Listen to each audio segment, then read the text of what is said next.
Genesis chapter 50. Then Joseph threw himself on his father's face and wept over him and kissed him. Joseph commanded the physicians in his service to embalm his father. So the physicians embalmed Israel. They spent 40 days in doing this, for that is the time required for embalming. And the Egyptians wept for him 70 days. When the days of weeping for him were past, Joseph addressed the household of Pharaoh. If now I have found favor with you, please speak to Pharaoh as follows. My father made me swear an oath. He said, I am about to die.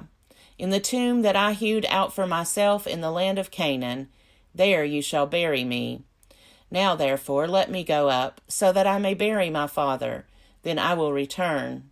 Pharaoh answered, Go up and bury your father as he made you swear to do. So Joseph went up to bury his father. With him went up all the servants of Pharaoh, the elders of his household, and all the elders of the land of Egypt, as well as all the household of Joseph, his brothers, and his father's household. Only their children, their flocks, and their herds were left in the land of Goshen. Both chariots and charioteers went up with him. It was a very great company. When they came to the threshing floor of Atad, which is beyond the Jordan, they held there a very great and sorrowful lamentation, and he observed a time of mourning for his father 7 days.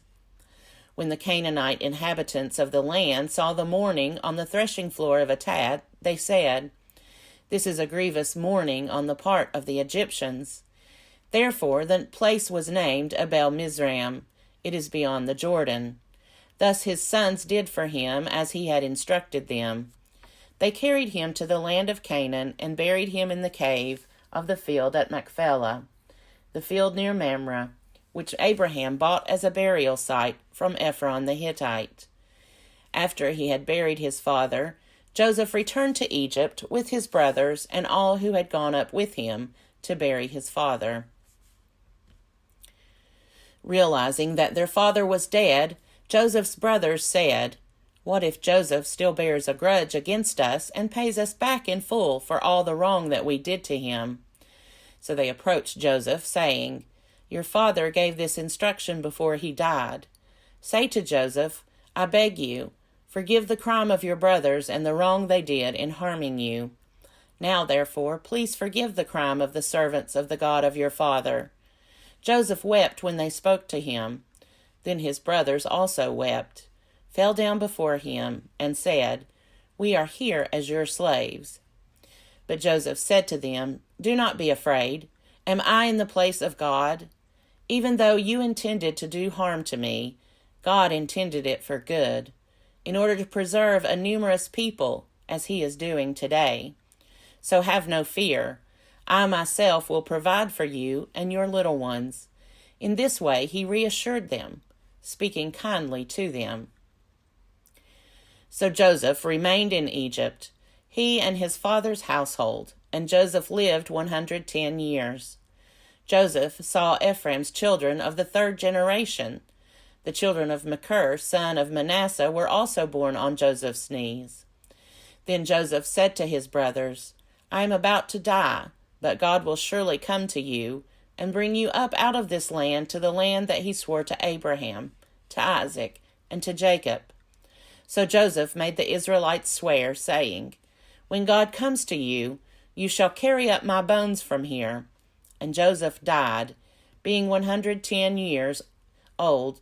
He was embalmed and placed in a coffin in Egypt. Exodus chapter 1. These are the names of the sons of Israel who came to Egypt with Jacob, each with his household: Reuben, Simeon, Levi, and Judah; Issachar, Zebulun, and Benjamin; Dan and Naphtali, Gad, and Asher. The total number of people born to Jacob was 70. Joseph was already in Egypt. Then Joseph died, and all his brothers, and that whole generation. But the Israelites were fruitful and prolific. They multiplied and grew exceedingly strong, so that the land was filled with them. Now a new king arose over Egypt, who did not know Joseph. He said to his people, Look, the Israelite people are more numerous and more powerful than we. Come, let us deal shrewdly with them, or they will increase, and, in the event of war, join our enemies and fight against us, and escape from the land." Therefore they set taskmasters over them to oppress them with forced labor. They built supply cities, Pithom and Ramses, for Pharaoh. But the more they were oppressed, the more they multiplied and spread, so that the Egyptians came to dread the Israelites. The Egyptians became ruthless in imposing tasks on the Israelites, and made their lives bitter with hard service in mortar and brick, and in every kind of field labor. They were ruthless in all the tasks that they imposed on them. The king of Egypt said to the Hebrew midwives, one of whom was named Shiphrah, and the other Puah, "When you act as midwives to the Hebrew women, and see them on the birth stool, if it is a boy, kill him, but if it is a girl, she shall live." But the midwives feared God. They did not do as the king of Egypt commanded them, but they let the boys live. So the king of Egypt summoned the midwives and said to them, "Why have you done this, and allowed the boys to live?" The midwives said to Pharaoh, "Because the Hebrew women are not like the Egyptian women, for they are vigorous and give birth before the midwife comes to them." So God dealt well with the midwives, and the people multiplied and became very strong. And because the midwives feared God, he gave them families. Then Pharaoh commanded all his people, "Every boy that is born to the Hebrews you shall throw into the Nile, but you shall let every girl live." Exodus chapter 2. Now a man from the house of Levi went and married a Levite woman. The woman conceived and bore a son, and when she saw that he was a fine baby, she hid him 3 months. When she could hide him no longer, she got a papyrus basket for him, and plastered it with bitumen and pitch. She put the child in it and placed it among the reeds on the bank of the river. His sister stood at a distance to see what would happen to him. The daughter of Pharaoh came down to bathe at the river, while her attendants walked beside the river. She saw the basket among the reeds and sent her maid to bring it. When she opened it, she saw the child. He was crying, and she took pity on him. "This must be one of the Hebrews' children," she said. Then his sister said to Pharaoh's daughter, "Shall I go and get you a nurse from the Hebrew women to nurse the child for you?" Pharaoh's daughter said to her, "Yes." So the girl went and called the child's mother. Pharaoh's daughter said to her, "Take this child and nurse it for me, and I will give you your wages." So the woman took the child and nursed it. When the child grew up, she brought him to Pharaoh's daughter, and she took him as her son. She named him Moses, because, she said, "I drew him out of the water."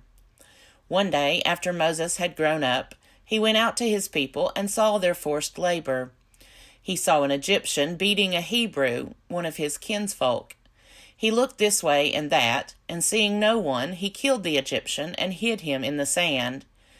When he went out the next day, he saw 2 Hebrews fighting, and he said to the one who was in the wrong, "Why do you strike your fellow Hebrew?" He answered, "Who made you a ruler and judge over us? Do you mean to kill me as you killed the Egyptian?"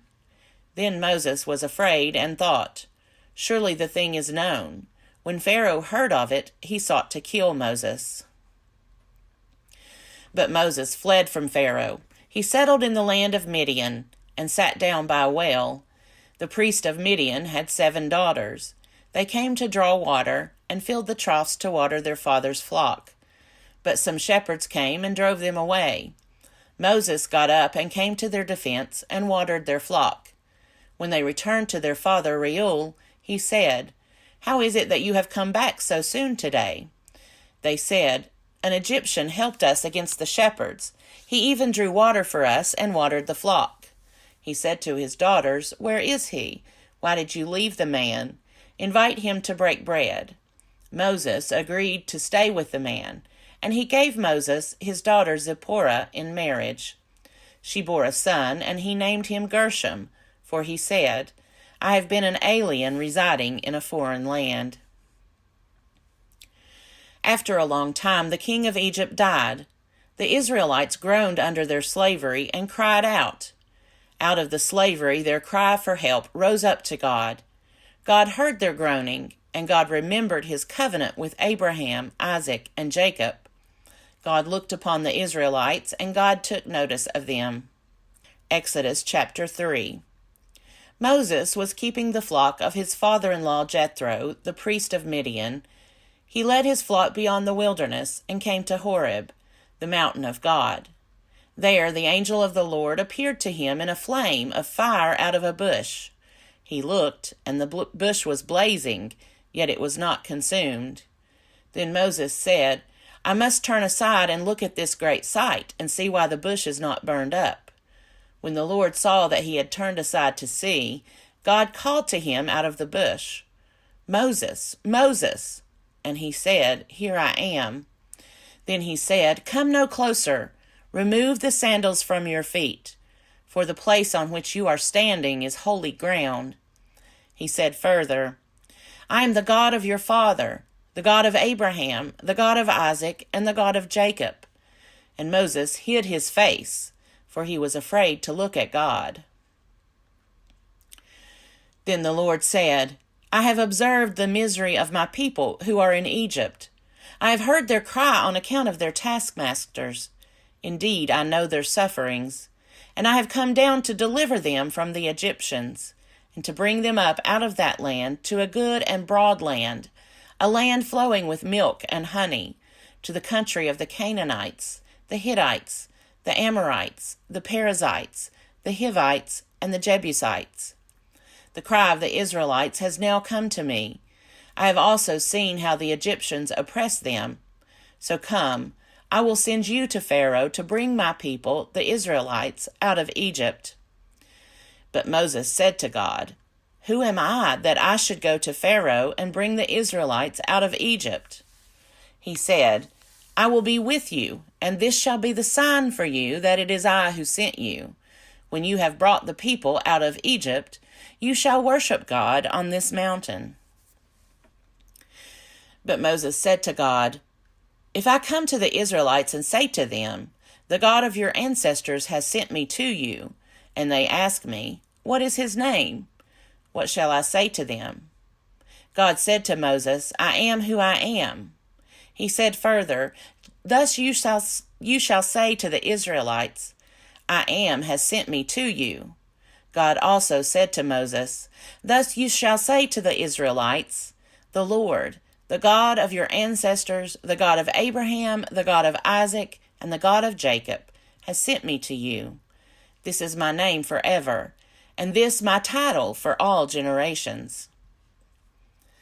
Go and assemble the elders of Israel and say to them, 'The Lord, the God of your ancestors, the God of Abraham, of Isaac, and of Jacob, has appeared to me, saying, I have given heed to you and to what has been done to you in Egypt. I declare that I will bring you up out of the misery of Egypt, to the land of the Canaanites, the Hittites, the Amorites, the Perizzites, the Hivites, and the Jebusites, a land flowing with milk and honey. They will listen to your voice, and you and the elders of Israel shall go to the king of Egypt and say to him, The Lord, the God of the Hebrews, has met with us. Let us now go a 3 days' journey into the wilderness, so that we may sacrifice to the Lord our God. I know, however, that the king of Egypt will not let you go unless compelled by a mighty hand. So I will stretch out my hand and strike Egypt with all my wonders that I will perform in it. After that he will let you go. I will bring this people into such favor with the Egyptians that, when you go, you will not go empty-handed. Each woman shall ask her neighbor and any woman living in the neighbor's house for jewelry, of silver and of gold, and clothing, and you shall put them on your sons and on your daughters, and so you shall plunder the Egyptians.